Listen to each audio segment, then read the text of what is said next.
For example po, kung itinuturo na sa atin ng Panginoon na ang pagsisinungaling ay kasalanan na dapat ng talikuran, ay dapat sundin natin ang Panginoon.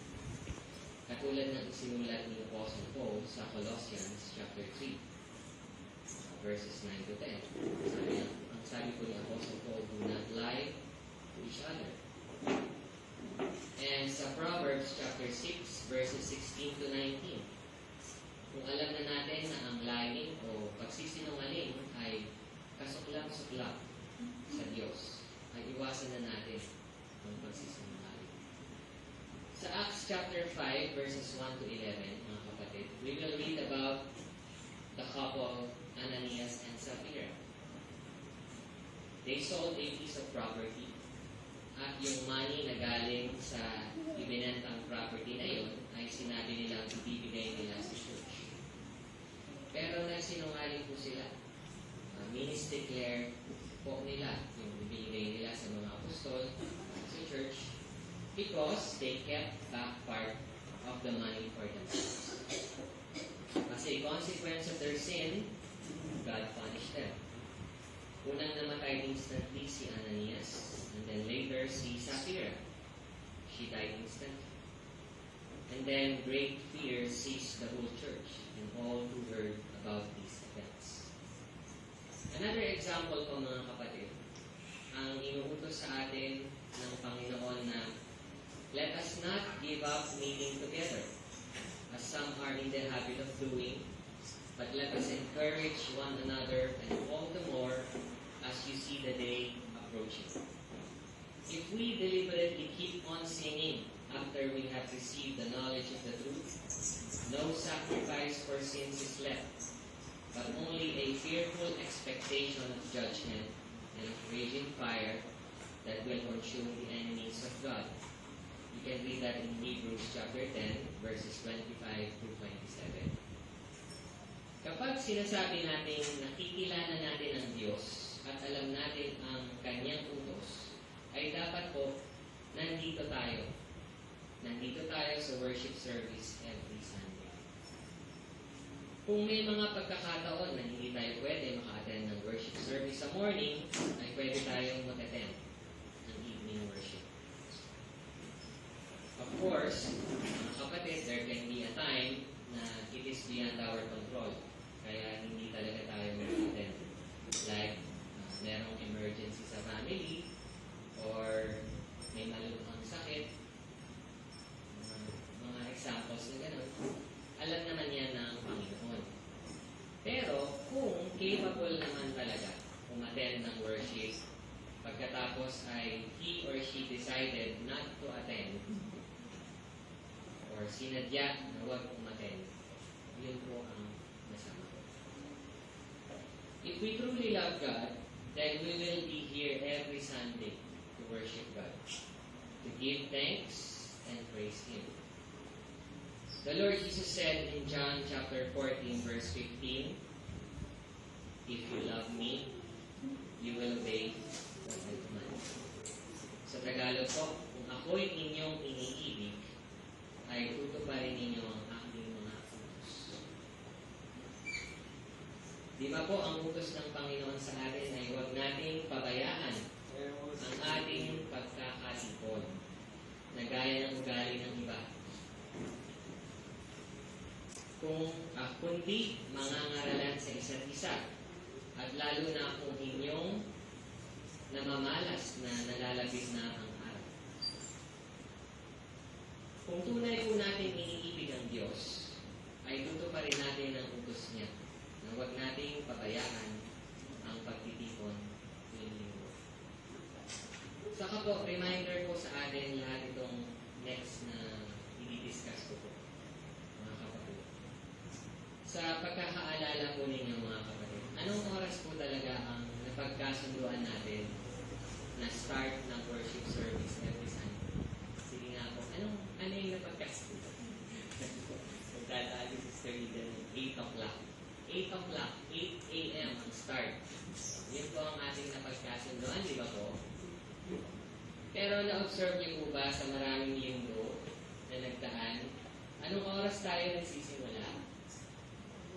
Dami po nagtatawa. Mga 8:30, 8:40, 8:45. Hanggang na po alas. Let us remember po na ang ininit natin every 8 a.m. ng Sunday, mga kapatid, ay ang ating Panginoong Diyos. Siya po. Kaya dapat po, we should be here on time. Or better, kung earlier pa po. And then we should start at the appointed time, 8 a.m. Kung meron po na malilate na darating, ay kung tama naman po ang attitude nila, ay sa next Sunday ay mag-a-adjust sila, di ba po? Kung tama yung attitude. Mag-a-adjust sila to attend the worship service on time at 8 a.m. or to arrive earlier. Di ba po, ganun po dapat?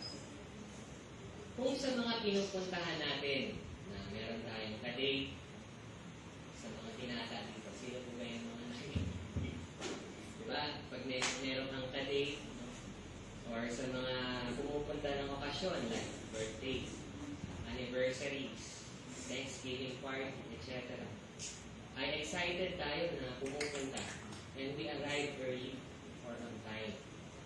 Ay dapat ganun din ang pagpunta natin dito every Sunday. Kung sa school, or sa high school, sa college, ay dapat alam natin ang kahalagahan ng hindi dapat na late, ay dapat ganun din tayo pagdating sa appointed time natin sa Diyos. Kung sa workplace, marami naman kung nag-work sa atin, sa trabaho natin, ay alam natin na hindi maganda ang nalilate. Dapat ganun din po tayo pagdating sa Panginoon, na hindi tayo dapat nalilate. Mag-start tayo on time sa pagsamba. Yung second important point po about practicing what we preach, mga kapatid, is if you say you abide in Jesus, then live like Him. Be Christ-like. If you say you abide in Jesus, then live like Him. Be Christ-like. Let us read 1 John chapter 2, verse 6. Whoever claims to live in Him must walk as Jesus did. Sa Tagalog version, ang nagsasabing siya'y nananahan sa Kanya ay nararapat din namang lumakad ang gaya ng inilakad niya. If we say we follow Christ, then we should be Christ-like in our Christian life. Huwag nating tularan si Judas Iscariot, mga kapatid. Nakasama pa man din siya ni Lord Jesus palagi. Pagkatapos ay naging traidor during the ministry of our Lord Jesus. Katulad sa graft and corruption, mga kapatid, sa gobyerno, pork barrel scam na yan, at mga iba't ibang uri ng pagnanakaw. Masama po ang ginagawa ni Judas Iscariot na nagnanakaw ng pera sa manibad nila Lord Jesus. Saka po si Judas Iscariot, kasi ganito po siya. No? Kunyari, meron siyang concern sa mga nahihirap. Pero ang totoo talaga, excuse me, pero ang totoo po talaga ay hindi siya ganun ka-concern sa mga mahihirap kasi makasarili siya. Mahal kasi ni Judas ang pera. And he betrayed the Lord Jesus for 30 silver coins. We can read these things about Judas Iscariot in John chapter 12, verses 3 to 6. And Matthew chapter 26, verses 14 to 16. To be Christ-like, mga kapatid, it means hindi tayo magnanakaw ng pera or mangunguha ng mga bagay na hindi sa atin. Kasi hindi naman po gawain niya ni Lord Jesus, di ba po? Dapat maghanap buhay tayo ng marangal at hindi dapat natin ibigin ang salapi.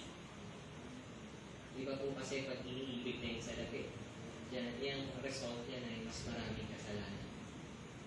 Hindi naman tayo pababayaan ng Diyos, mga kapatid. Basta we seek first His kingdom and His righteousness. And all of these things shall be added to us. To be Christ-like is to be willing to help those who are in need and those who are sick. Sa abot ng ating mga makakaya, pwede tayong tumulong sa mga nangangailangan.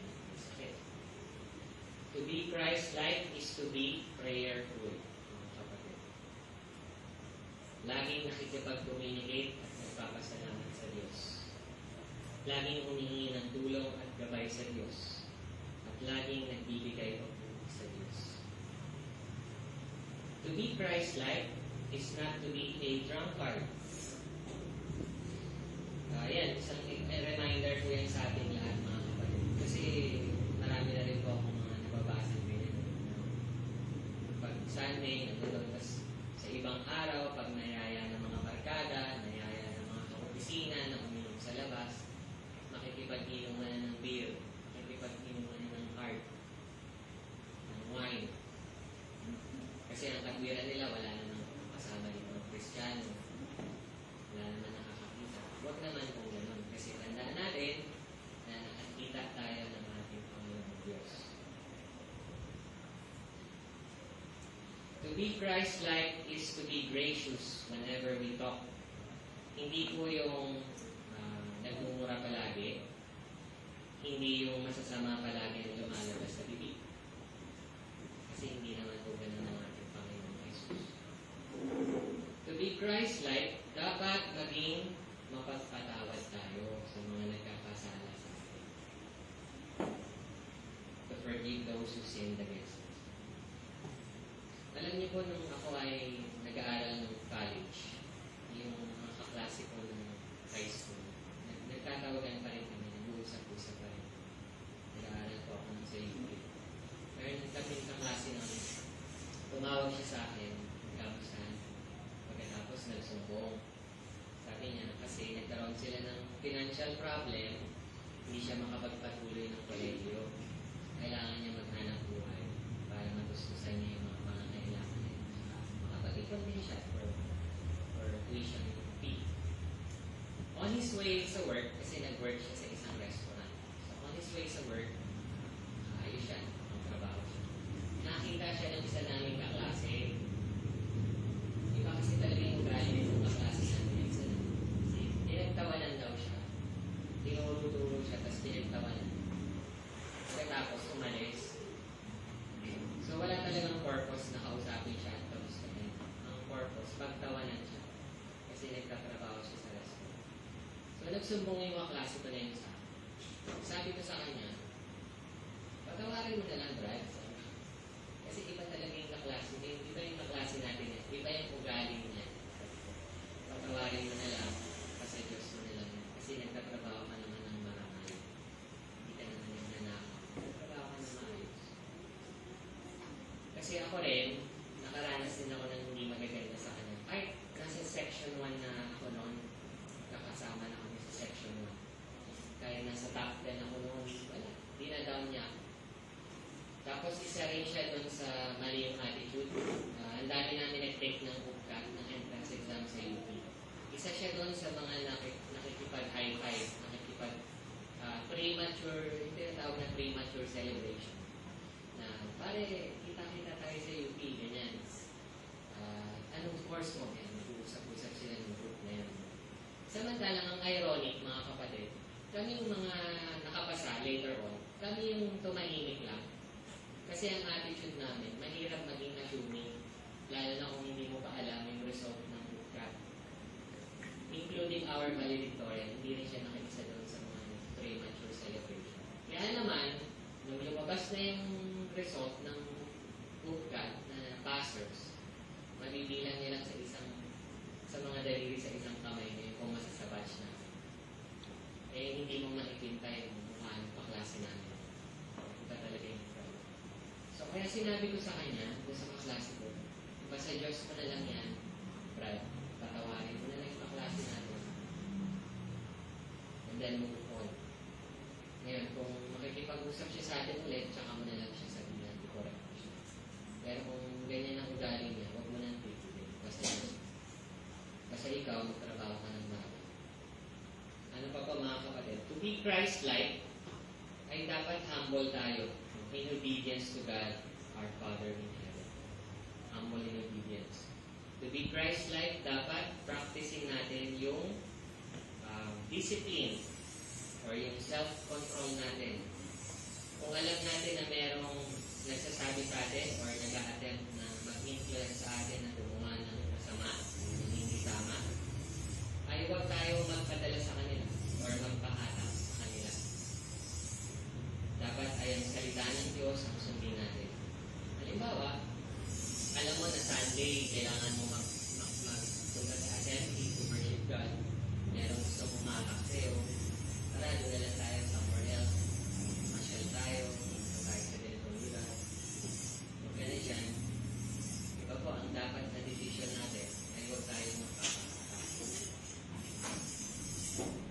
Christ-like, dapat we should love others.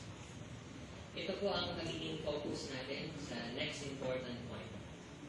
Number 3, the third important point about practicing what we preach is, if you say you are in the light, then love your brother. Yan po. If you say you are in the light, then love your brother. Let us read 1 John chapter 2, verse 10. Whoever loves his brother lives in the light, and there is nothing in him to make him stumble.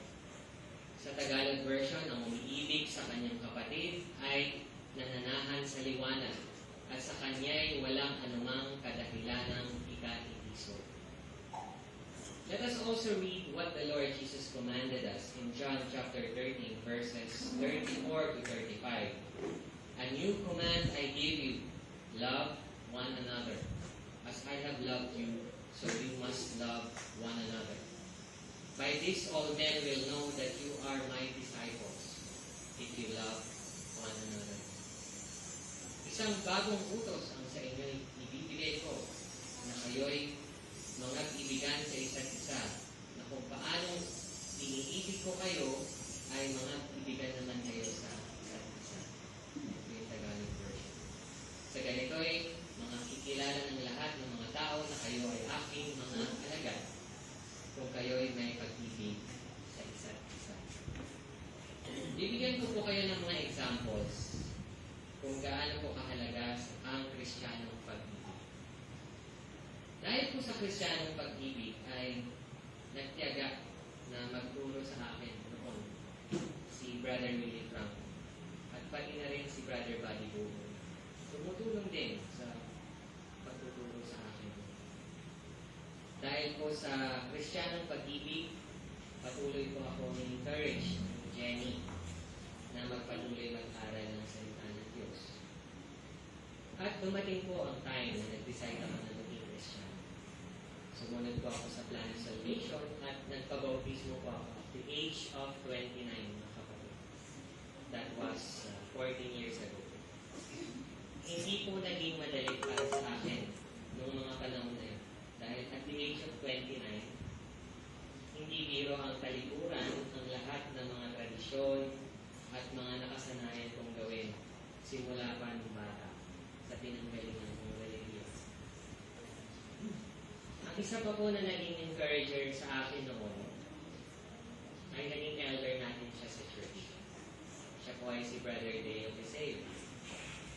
Encourager ko po siya dati. Dahil sa pag-ibig bilang kapatid kay Kristo, ay palagi niya akong ina-encourage na magpatuloy sa Panginoon. Alam niya po kasi na maraming pagbabago na magaganap sa buhay mo ngayong Kristiyano na ako. Alam niya na hindi madali para sa iyo, Brother Kiko, yan. Mga pagbabago niya. Kasi 29 years old ka na. So, marami ka nakasanayan dati. Pero, kakayanan mo yan. Alam niya na maraming mangyayaring gano'n. Kaya nakakamiss din yung presence ni Brother Deo bilang elder dito sa church. Si Brother Buddy O, na naging elder din natin dito sa church, encourager ko din po siya na magpatuloy sa Panginoon. Madali din po siyang mabubuting example sa akin, bukod sa pagtityaga niya na magturo ng salita ng Diyos sa akin. Ano po yung ilan sa mga good examples ni Brother Buddy? Inaalagaan niya po si Sister Ellen, na alam naman po natin na may sakit. At dinala niya kay Kristo ang kanyang mga anak. Ang isa pa natin naging elder, sino ba po? Si Brother Willie. Ang isa pa natin naging elder, si Brother Willie Franco. Marami po siyang mga good examples. Hindi lang sa akin, sa atin. At kabilang na dyan yung matyagaan ng pagtuturo ng salita ng Diyos na may kasamang Kristiyanong pag-ibig. Na siya din natin nakikita na tinutularan ni Brother Brian sa kanyang pagtityaga sa pagtuturo sa mga kabataan natin. Okay?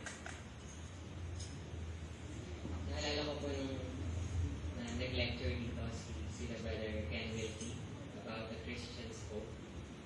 Nag-usap kami nila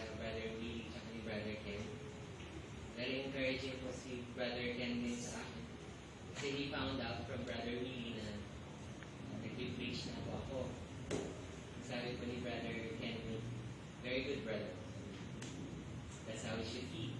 When somebody teaches you the Word of God, and you are able to teach others also, then you have to teach and teach. You keep on. Brother Kim. Kaya nakaka-encourage din po na may nakakausap tayo experience brother katulad ni Brother Kim. Naaalala ko din po yung mga panahon na nakasama natin dito si Brother Dale Flowers. Naaalala niyo pa po ba siya? Si Brother Dale. Marami pa nga siyang binibigay sa atin ng mga reading materials. Brother Dale Flowers said in one of his lectures that for us to be more effective and credible to others whenever we share with them the gospel is for them to see, feel, and experience sincerity and Christian love from us. Totoo po yan mga kapatid, kasi po nakasulat din po yan sa Bible kung gaano kahalaga ang Kristiyanong pag-ibig sa ating mga ginagawa, lalo na po sa pag-share ng gospel. Basahin po natin sa 1 Corinthians chapter 13 verses 1. Okay po, 1 Corinthians chapter 13 verses 1. Ito po yung sinulat ni Apostle Paul. If I speak in the tongues of men and of angels, but have not love, I am only a resounding gong or a clanging cymbal. If I have the gift of prophecy and can fathom all mysteries and all knowledge, and if I have a faith that can move mountains, but have not love, I am nothing. If I give all I possess to the poor and surrender my body to the flames, but have not love, I gain nothing. Love is patient. Love is kind. It does not envy. It does not boast. It is not proud. It is not rude. It is not self-seeking. It is not easily angered. It keeps no record of wrongs. Love does not delight in evil, but rejoices with the truth. It always protects, always trusts, always hopes, always perseveres. Love never fails. And then in verse 13 we will read, and now these three remain, faith, hope, and love. But the greatest of these is love. The four greatest, love.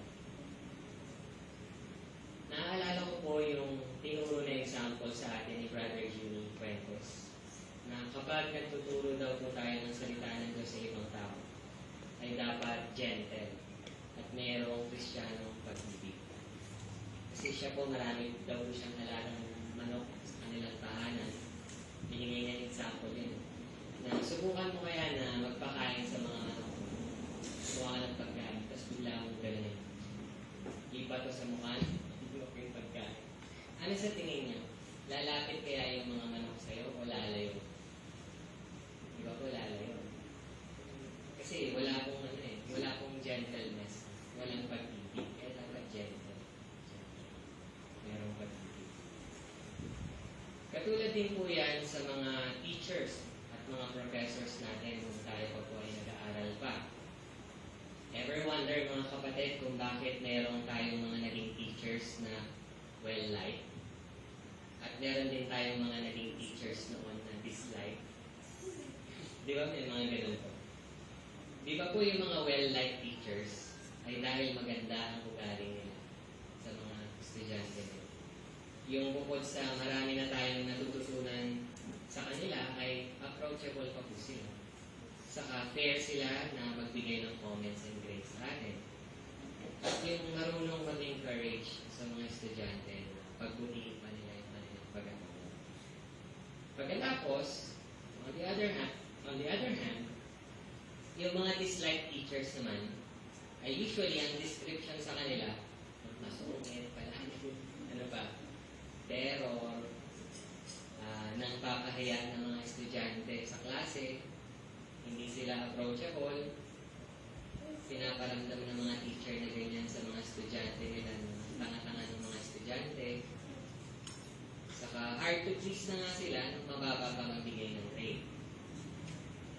Kaya, kahit na maraming alam yung mga teachers na gano'n, wala namang pag-ibig na pinapakita sa mga tinuturuan nila.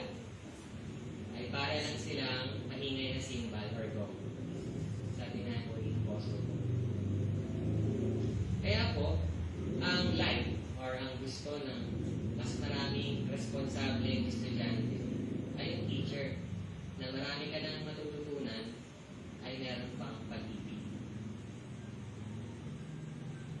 Katulad nga po ng mga sinabi ni late Senator Miriam Defensor Santiago na naging teacher din po yan ng matagal. Sabi po ni Senator Miriam, the purpose of a teacher is to teach, not teaching to flunk a class. Yung turuan ng estudyante para matuto sila. At hindi yung turuan sila para umasa. Senator Miriam also said, a true teacher does not terrorize ignorant students because a true teacher knows that it is his or her job to cure ignorance. Yung isa pa po na gusto kong i-example ay yung Christian love na ipinakita sa atin ng mga nauna sa ating mga Kristiyano dito sa love. Yung humble beginnings ng Lagro Congregation na sinimulan nila Brother Willie from Sister Nita, si Mama Marina. Nasa classroom lamang ng elementary school sila noon. Nag-meet every Sunday to worship. Dahil sa Kristiyanong pag-ibig, ay nagtiyaga sila para lumago ang Lagro Congregation. At nagsikap sila na magkaroon tayo ng sariling chapel natin para sa mga susunod na generation ng Christians dito sa Lagro. Good example po ang congregation natin in so many ways. At isa po itong pagkakaroon natin ng sariling chapel. Kaya po I thank God, dito po ako nagsimula na naging member sa Lagro Congregation. Although, palagi tayong nire-remind ni Brother Willie, hindi inuutos sa Bible ng pagkakaroon ng specific kind of chapel. Ay ipinapakita naman natin lahat sa Panginoong Diyos ang pagiging faithful stewards. Because we take good care of it, and we continue to improve our place of worship. Kasi kay God po ito. We thank God na we have been blessed with brothers and sisters who take good care of our chapel because of their love for God and love for the church. Si Sister Ida, si Brother Russell, si Sister Ortego, nagtutulungan sa pagpapaayos at pagpapaganda ng chapel. Si Sister Joan, iniingatan ng collection for the chapel. Si Sister Rose, nandiyan na masipag at matiyaga na naglilinis palagi sa chapel. Si Brother Ellis, na marami nang naging contributions dito. Kabilang na po yung ating projector at recently yung repeater na kanyang nilagay para mas mapalakas yung signal natin sa internet po. And sa others po na hindi ko po nabanggit dito, alam naman po ng Panginoon kung sino-sino po kayo at kung paano po kayo tumulong sa pag-i-improve ng ating chapel dito sa Lagro. Bilang mga faithful stewards ng Diyos, ay pangalagaan natin itong chapel natin at patuloy na i-improve with God's help. At sa ating fourth important point, mga kapatid, about practicing what we preach is, ito po yun. If you say you love God, then do not hate your brother. If you say you love God, then do not hate your brother. Let us read 1 John chapter 4, verse 20. If anyone says, I love God, yet hates his brother, he is a liar. For anyone who does not love his brother, whom he has seen, cannot love God, whom he has not seen. Ito po yung Tagalog version. Kung sinasabi ng sino man, ako'y umiibig sa Diyos, at napopuot sa kanyang kapatid, ay sinungaling. Sapagkat ang hindi umiibig sa kanyang kapatid na kanyang nakita, ay paano makaiibig siya sa Diyos na hindi niya nakita? 1 John chapter 3 verse 15 says, anyone who hates his brother is a murderer, and you know that no murderer has eternal life in him. Sa Tagalog po, ang sino mang napopuot sa kanyang kapatid ay mamamatay tao. At nalalaman ninyong sino mang mamamatay tao ay hindi pinanananahanan ng buhay na walang hanggan. In Genesis chapter 4 verses 3 to 8, pakitignan niyo po mga kapatid, we will read about the story of Cain and Abel. When Cain attacked his brother Abel and killed him. In 1 John chapter 3 verse 12, we will read, do not be like Cain, who belonged to the evil one and murdered his brother. And why did he murder him? Because his own actions were evil and his brother's actions were righteous. Huwag po nating gayahin si Cain na may hatred sa kapatid at humantong pa ito sa pagpatay niya sa kanyang kapatid.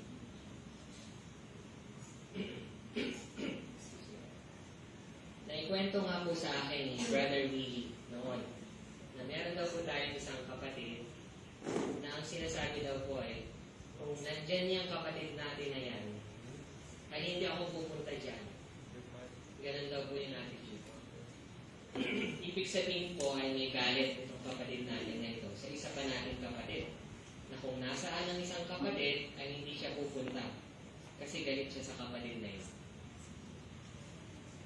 Pero, pinaalalahanan din ni Brother Willie itong kapatid natin. Ang sabi niya, kapatid, mga Kristiyano ang magkakasama sa heaven. Ayaw mo ba makasama sa heaven ang kapatid? So, tama po na pinaalalahanan ni Brother Willie itong kapatid natin. Kasi po, tandaan po natin ang mga sinasabi ng Bible sa atin about the importance of forgiving those who sinned against us. The Lord Jesus said in Matthew chapter 6 verses 14 to 15, for if you forgive men when they sin against you, your heavenly Father will also forgive you. But if you do not forgive men their sins, your Father will not forgive your sins. Kapag hindi kasi tayo nagpatawad sa mga nagkakasala sa atin, ay hindi rin tayo patatawarin ng Diyos sa mga kasalanan natin. Ang dapat po kasi kapag nagalit tayo sa kasalanan ng iba, ay huwag nating patagalin. Dapat before the sun goes down, dapat hindi na tayo galit.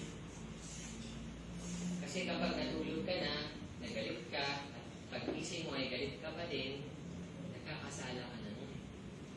Magiging pagtatanim na po yan ng galit sa kapwa. Pagkatapos, bitterness will also take place.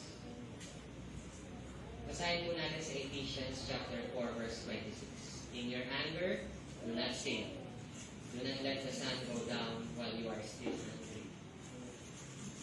And in Ephesians chapter 4 verses 31 to 32, get rid of all bitterness. Get rid of all bitterness, rage, and anger. Ano pa po? Brawling and slander, along with every form of malice. Be kind and compassionate to one another, forgiving each other, just as in Christ God forgave you. Tandaan po natin na lahat po tayo ay nagkakamali, mga kapatid. Lahat tayo nagkakamali. At capable pa din of committing sins. Kaya palagi tayong humingi ng patawad sa Diyos whenever we pray. Di ba po? So knowing this truth, dapat po ay maging mapagpatawad din tayo sa mga taong nagkakasala sa atin. Meron pa po isang kinuwento si Brother Willie sa akin noon na tungkol sa isang kapatid natin na sinabihan daw si Brother Willie na sabihin mo nga dyan sa kapatid natin na yan na meron siyang kasalanan sa akin. Pagkatapos po ay pinaalalahanan din siya ni Brother Willie. Kapatid, hindi ba siya ang nakagawa ng kasalanan sa iyo? Hindi ba dapat ikaw ang pumunta sa kapatid mo na nagkasala sa iyo para sabihin sa kanya ang kasalanan niya? The Lord Jesus said in Matthew chapter 18 verses 15 to 17, if your your brother sins against you, go and show him his fault, just between the two of you. If he listens to you, you have won your brother over. But if he will not listen, take one or two others along, so that every matter may be established by the testimony of two or three witnesses. If he refuses to listen to them, tell it to the church. And if he refused to listen even to the church, treat him as you would a pagan or a tax. Di ba po yan ang instruction ni Lord Jesus? Inaalala lang ang gagawin. Ganon po dapat ang gagawin natin sa kapatid na nagkasala sa atin. Para hindi po tumatagal ang galit at nagiging pagtatanim ng galit at bitterness. Kapag nagtatanim po kasi tayo ng galit at merong bitterness, ay nagiging captive na po tayo sa kasalanan. Kaya iwasan po natin ang pagpapatagal o pagtatanim ng galit sa ating kapatid na may kasalanan sa atin. Saka minsan po, hindi naman din aware ng kapatid natin na nagkasala siya sa atin. Kaya dapat sabihin din talaga sa kanya. Hindi yung nagtatanim tayo ng galit or nagkakaroon ng bitterness or contempt. Meron po na mga sinulat na books. Mahilig din po kasi ako magbahid mga ganitong klase. Ang winningest coach ng NBA history. Sino po ang mahilig manood ng NBA dito? Ang sabi po ni Phil Jackson, siya po kasi yung winningest coach sa NBA history. Meron siyang 11 championships. 6 sa Chicago Bulls at 5 sa Los Angeles Lakers. Ang sabi po ni Coach Phil Jackson, ang gusto niyang mga players sa team ay team players. Because that is the most important aspect. To work together as a team toward the same goal. And to create the best possible conditions for success. Sa kanya din po yung coaching philosophy na players should connect with one another better to prepare them for the teamwork needed on the court. Yung tinatawag na oneness tsaka unity. Importante daw po yun sa success ng team. Kasi nga naman, ano po ang mangyayari kung merong mga players sa team na inaaway nila yung mga sarili nilang teammates? Di ba po? Pag mga magti-teammates tapos nag-aaway-away, ano pong tawag doon? Infighting. Ang infighting po kaya nakaka-produce ng success sa team o yung downfall ng team. Hindi ba po yung downfall or loss ng team? Ano po ang nangyayari kung merong mga division or faction sa team? Ano po ang mangyayari kung ginagawa ng mga players na enemies ang sarili nilang teammates? Instead of focusing to defeat the opponents. Di ba dapat ang focus ng team doon sa opponents nila, di ba? Hindi doon sa sarili nilang teammates. The team will fail kapag ganun. The team will be defeated. It will not reach its goal because of infighting. So that shouldn't be, mga kapatid, kung i-apply natin sa church. Tandaan po natin na ang enemy natin o ang adversary natin ay si Satan. Na gusto kasi ni Satan, magkawatak-watak tayo at mawala tayo kay Kristo. Let us read what the Apostle Paul wrote in Ephesians chapter 4, verses 2 to 6. Be completely humble and gentle. Be patient, bearing with one another in love. Make every effort to keep the unity of the Spirit through the bond of peace. There is one body and one Spirit, just as you were called to one hope when you were called. One Lord, one faith, one baptism, one God and Father of all, who is over all, and through all, and in all. Para po mapanatili natin ang unity sa church, let us follow the Word of God as our authority and guide, and to continue helping one another to reach heaven. For our conclusion, brothers and sisters, while it is very important for us to be committed in worship, that is, not to forsake the assembly, as some are in the habit of doing, but to encourage one another more as we see the day approaching. Tandaan po natin that it is also equally very important for us to practice what we preach. Very important po yung pag-attend natin ng assembly every Sunday to worship God, to give thanks and praises to God because we love God. We want to hear and learn more about His holy word and to be with our beloved brothers and sisters in Christ. Pero po, para hindi masayang yung pagpunta natin dito every Sunday, ay dapat po ina-apply natin yung mga natututunan natin mula sa salita ng Diyos sa ating pamumuhay bilang mga Kristiyano. Dapat po ay nakikita sa ating pang-araw-araw na pamumuhay that we practice what we preach. We should be the salt and the light of this world to lead others to Christ. Kasi po, kapag naging Sunday Christians lamang po tayo, ay tatawagin tayo ng mga tao sa paligid natin ng mga hypocrites. Ganun po ang mangyayari. Ibig sabihin ay sinasayang lamang natin ang pag-attend ng worship service every Sunday. It's like binigyan ka ng masarap na spiritual food, mga kapatid. Pagkatapos ay itatapon mo lang. It's like binigyan ka ng treasure na priceless. Pagkatapos ay hindi mo binigyan ka na ito. Sayang. Huwag po natin gawin yun, mga kapatid. Let us be true in worship. Tulad nga po ng title ng sermon, be true in worship. Let us practice what we preach. And let us remember and apply the 4 important points about practicing what we preach. Number 1, if you say that you know God, then keep His commandments. Number 2, if you say you abide in Jesus, then live like Him. Be Christ-like. Number 3, if you say you are in the light, then love your brother. Number 4, if you say you love God, then do not hate your brother.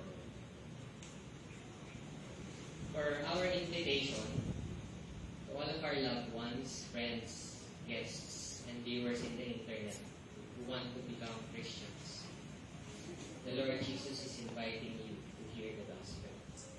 The gospel is the Lord Jesus died on the cross for our sins, then He was buried, and was raised on the third day. You can read that in 1 Corinthians chapter 15, verses 3 to 4. All you have to do next is to believe and have faith in our Lord Jesus. You can read that in John chapter 8, verse 24. Repent of your sins. Acts 17, verse 30. Confess Christ as the Son of God. Matthew chapter 10, verses 32 to 33. Be baptized or immersed for the remission of sin. Acts chapter 2, verse 38. Then the Lord will add you to His church. Acts chapter 2, verse 47. Be faithful to the Lord Jesus until the end, and He will give you eternal life. Romans chapter 6, verses 20 to 22. Good morning po ulit, mga